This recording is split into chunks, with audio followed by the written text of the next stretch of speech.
a miracle in American history.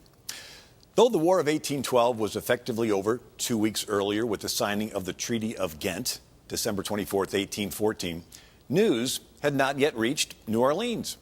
On January 8th of 1815, in the last battle of the War of 1812, nearly 10,000 British soldiers advanced under cover of darkness and heavy fog, intending to surprise General Andrew Jackson's Tennessee and Kentucky sharpshooters.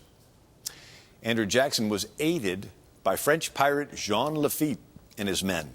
He actually made an agreement that if Jean Lafitte and his French pirates would help the American cause, they would be forgiven for all their piracy. Well, as the British neared, they had taken one of the American settlements, but suddenly the fog lifted, and the Americans fired and killed the British officers. And the British soldiers didn't know what to do, and so they stood in the middle of the field, and for the next 30 minutes, 2,042 British were killed or wounded, while there were only 71 American casualties. This made world news. This was the great British Army that fought Napoleon, that conquered and ruled from India to Australia and then America. And here we have the Americans killing over 2,000 and just a very small amount of American casualties. General Andrew Jackson wrote on January 26, 1815 to Robert Hayes regarding the victorious Battle of New Orleans.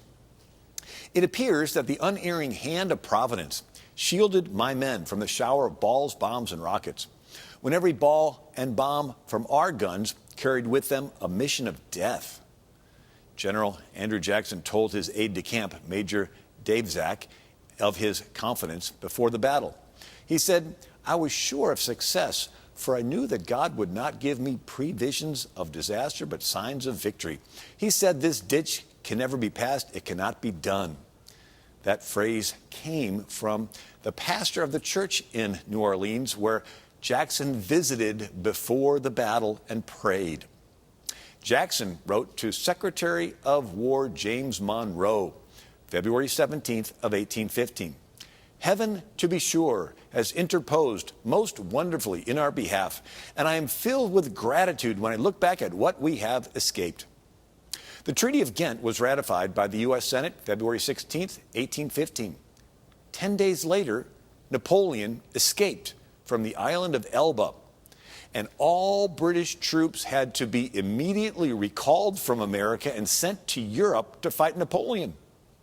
For the next 100 days, events in Europe cascaded toward the massive Battle of Waterloo. Had Napoleon not been such a threat to Britain, Britain would have focused its entire military might against America, and we may never have maintained the freedom that we have. Well, in America, President James Madison proclaimed for the United States a national day of thanksgiving to Almighty God, March 4th, 1815. No people ought to feel greater obligations to celebrate the goodness of the great disposer of events, distinguished by the multiplied tokens of his benign interposition. America, here we were, a brand new fledgling country, facing the British might of their most powerful navy and army that the world had seen, with an empire that stretched the globe. And we see this miraculous intervention. America is unique in world history, and it's important for us to remember these miracles in American history.